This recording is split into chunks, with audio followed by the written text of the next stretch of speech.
அனைவருக்கும் வணக்கம். நாம் 11 சித்தர்களில் ஒருவரான உயிர்மெய்ஞானி இடைக்காட்டு சித்தர் பாடியருளிய தூய்மையான ஞானப்பாடல்களை பார்த்து கொண்டிருக்கிறோம்.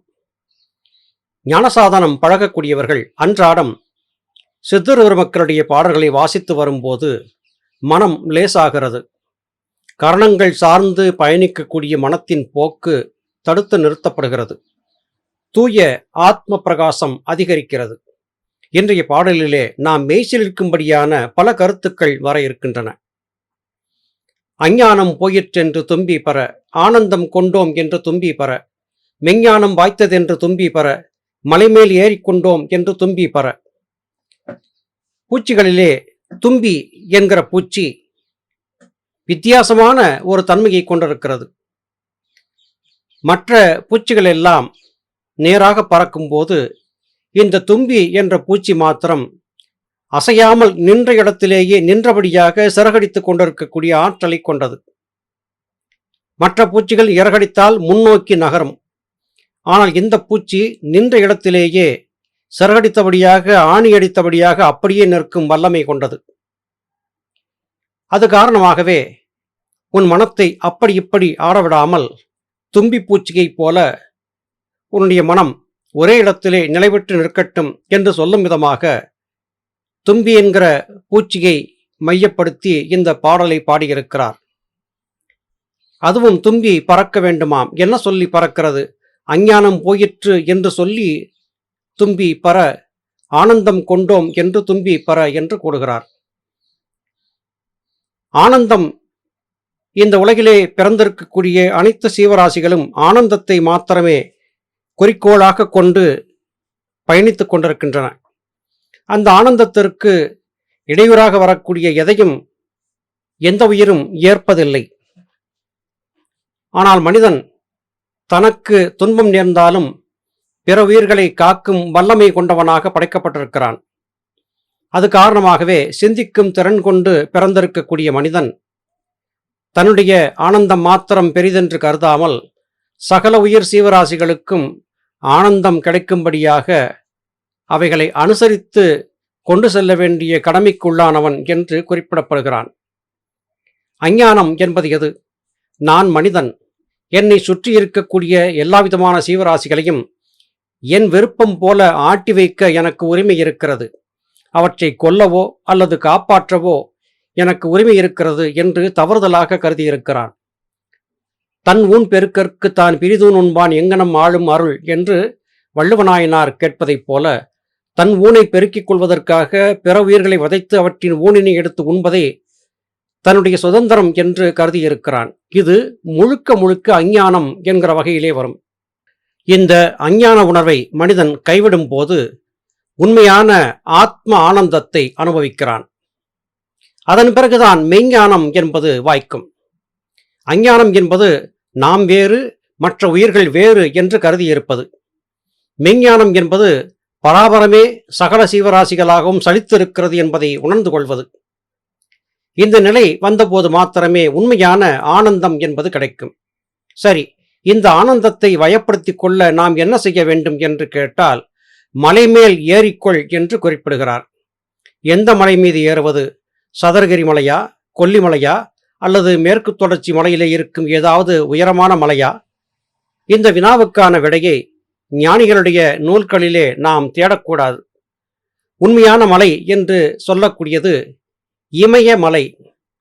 இமைகள் அதன் உட்புறமாக இருக்கக்கூடிய மேடான பகுதி அது மலை.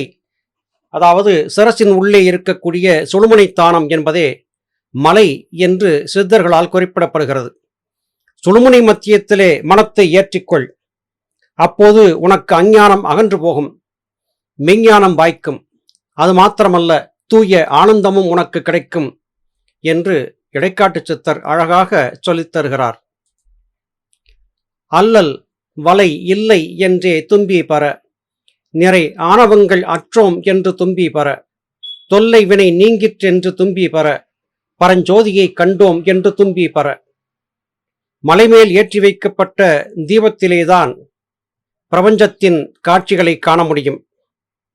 சரசாகிய தலைக்குள்ளே இருக்கும் சுழுமுனைத்தானம் என்கிற மலையிலே ஆத்ம ஜோதியை ஏற்றும் போது அதன் பிரகாசத்தை கொண்டு இப்பூவுலகிலே இருக்கும் காட்சிகள் மாத்திரமல்ல, இதற்கு முந்தைய பிறவிகளிலே நாம் கொண்டு வந்திருந்த கர்மவினைகளுக்கான காரணமும் விளங்கிவிடும். அது மாத்திரமல்ல, புருவ மத்தியத்திலே ஆனந்த ஜோதியை ஏற்றி வைத்து விட்டால் அதன் பிறகு நம்மை எதுகாரும் பற்றி வந்திருந்த கர்மவினைகள் அற்றுப்போகும். அல்லல்கள் அனைத்தும் நீங்கி போகும். நமக்குள்ளே இருக்கக்கூடிய நான் என்கிற ஆணவம் அற்றுப்போகும். புருவ மத்தியத்தில் இருக்கும் சோதியை தரிசிக்கும் போதுதான் இவையெல்லாம் சாத்தியப்படும். அது பரம் சோதி. பரம் என்பது ஆகாய வெளி. ஆகாய வெளியிலே எவராலும் கண்டறியப்பட முடியாத ஜோதியாக இருக்கும் பராபர தத்துவத்தை நம்முடைய தலைக்குள்ளே, தேகத்திற்குள்ளே கண்டுவிட்டோம் என்றால் அதன் பிறகு நமக்கு இவ்வுலகிலே எவ்விதமான துன்பங்களும் இல்லை. நான் என்கிற ஆணவம் அற்றுப்போகும் என்கிற கருத்துக்களே இத்திருப்பாடல் வாயிலாக வெளிப்படுகின்றன. ஐம்பொறிகள் அடங்கினவே தும்பி பர, நிறை அருவே பொருள் என தும்பி பர, செம்பொருட்கள் வாய்த்தனவே தும்பி பர, சித்தத்தை உள் வைத்தனவே தும்பி பர. சித்தம் மனத்தின் ஒரு கூறு. அது ஜீவனுக்கு நெருக்கமாக இருக்கிறது. ஜீவனுடைய நெருக்கத்தில் இருக்கும் சித்தத்தை துணை கொண்டே மனம் உண்மையான தத்துவத்தை புரிந்து கொள்ள வேண்டும். அப்பொழுது நாம் பார்க்கக்கூடிய இந்த பொருட்களுக்கான உண்மையான கருத்து தெரிந்துவிடும். பார்ப்பது, கேட்பது, நுகர்வது, சுவைப்பது, அறிவது என்று அனைத்தின் மூலமாக இதுவரையிலும் இந்த உலகம் இப்படித்தான் என்று கருதியிருந்த மனம் ஆத்ம பிரகாசம் அதிகரித்த போது இது மாயை என்பதை புரிந்து கொள்கிறது. இதுவரையிலும் பார்த்த பொருட்கள் மாறி செம்மையான பொருட்கள், அதாவது மாயை இல்லாத பொருட்கள் நமக்கு தென்பட ஆரம்பிக்கின்றன. மாயை இல்லாத பொருட்கள் எவை என்று கேட்டால் ஆன்மா மற்றும் பராபரமே. இந்த நிலையை நாம் புரிந்து கொள்ளும் போது நம்முடைய 5 பொறிகள் வாயிலாக சலித்து கிடந்த மனம் அதிலிருந்து நீங்கி சித்தத்தோடு இணைந்து சிவத்தை சேருகிறது.